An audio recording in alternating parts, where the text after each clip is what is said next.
नमस्कार, मैं हूं परितोष कुमार और आपका स्वागत है टीडी न्यूज़ के बेहद खास एपिसोड बिहार नीति में। आशा करता हूं आप सभी स्वस्थ और प्रसन्न होंगे। आज के बिहार नीति एपिसोड में हम आपको बताएंगे कि आखिर लोजपा किसका हुआ और पारस गुट के लोगों का क्या होगा।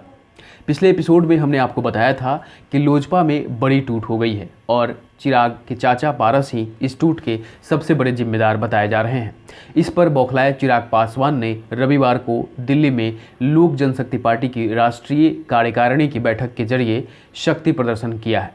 उन्होंने 5 जुलाई को पार्टी के संस्थापक रामविलास पासवान के जन्मदिन को पूरे देश में मनाने और उस दिन हाजीपुर से आशीर्वाद यात्रा निकालने की घोषणा की है।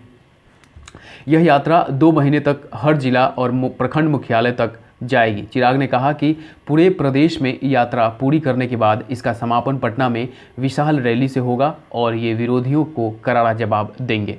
रैली के दिन पटना में ही राष्ट्रीय कार्य परिषद की बैठक होगी।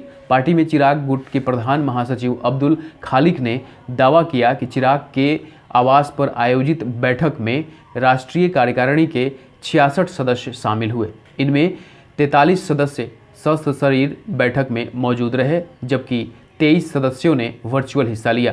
सशरीर उपस्थित होने वालों में राष्ट्रीय अध्यक्ष एवं प्रधान महासचिव के अलावा एक उपाध्यक्ष, 4 महासचिव, 9 सचिव, 20 राज्यों के प्रदेश अध्यक्ष, 10 प्रकोष्ठों के अध्यक्ष शामिल थे। वर्चुअल रूप से 2 राष्ट्रीय उपाध्यक्ष, 1 महासचिव, 2 सचिव, 2 प्रकोष्ठों के अध्यक्ष और 13 राज्यों के प्रदेश अध्यक्ष शामिल हुए। सभी ने चिराग पासवान के नेतृत्व में विश्वास जताया और उनके तमाम फैसलों को सर्वसम्मति से माना। बैठक में पहले चिराग पासवान ने मौजूद सदस्यों को पार्टी संविधान के तहत शपथ दिलाई। बिहार की राजनीति में रामविलास पासवान की खड़ी की गई पार्टी लोजपा में हक की लड़ाई अब दिलचस्प मोड़ पर पहुंच गई है, जैसा कि आप देखते आ रहे हैं और समझ रहे हैं। रविवार को दिल्ली में चिराग पासवान ने अपने घर पर राष्ट्रीय कार्यकारिणी की बैठक बुलाकर चाचा पशुपति कुमार पारस को पार्टी का सिंबल और नाम नहीं इस्तेमाल करने की चुनौती दी है। इससे पहले लोजपा के पारस गुट ने शनिवार को नया दांव चलते हुए लोजपा के राष्ट्रीय एवं प्रदेश के विभिन्न प्रकोष्ठों को कमेटियों की तत्काल प्रभाव से भंग कर दिया था। पशुपति कुमार पारस ने बताया कि पार्टी के राष्ट्रीय, प्रदेश एवं विभिन्न प्रकोष्ठों की कमेटियों की जो घोषणा हुई है जल्द की जाएगी। चिराग गुट द्वारा राष्ट्रीय कार्यकारिणी की बैठक बुलाए जाने पर पारस ने कहा कि चिराग को यह बैठक बुलाने का अधिकार नहीं है।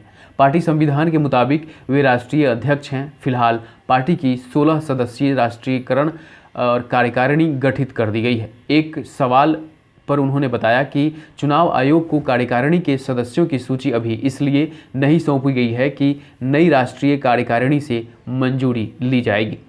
पारस गुट की ओर से गठित राष्ट्रीय कार्यकारिणी में सांसद चौधरी महबूब अली कैसर, सांसद वीणा देवी, पूर्व सांसद वीणा सिंह, पूर्व विधायक सुनीता शर्मा तथा अनिल चौधरी को राष्ट्रीय उपाध्यक्ष, सांसद चंदन सिंह एवं प्रिंस राज, पूर्व विधायक वीरेश्वर सिंह, डॉक्टर उषा शर्मा, राकेश चौधरी, रणवीर सिंह गुट्ठा, रामजी सिंह और राजकुमार राज को महासचिव, हीरा प्रसाद मिश्रा को सचिव, संजय सर्राफ को राष्ट्रीय प्रवक्ता एवं महासचिव, विनोद नागर को राष्ट्रीय कोषाध्यक्ष एवं प्रवक्ता नियुक्त किया गया है।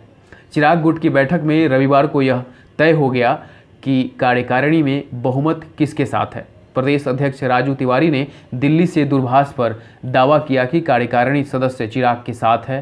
पारस गुट द्वारा राष्ट्रीय एवं प्रदेश की कार्यकारिणी और विभिन्न प्रकोष्ठों को भंग किए जाने के सवाल पर कहा कि यह हास्यास्पद है।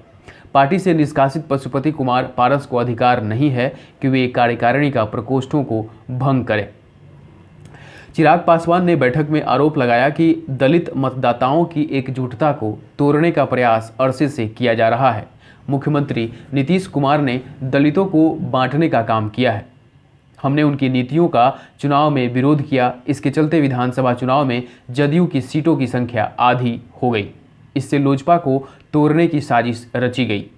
इससे हम नहीं डरेंगे और आगे लड़ाई तेज करेंगे। यदि बिहार विधानसभा चुनाव में जदयू द्वारा दिए गए 15 सीट के प्रस्ताव पर समझौता कर लिया होता तो बिहार में हमारा भी मंत्री होता, लेकिन मैंने ऐसा नहीं किया।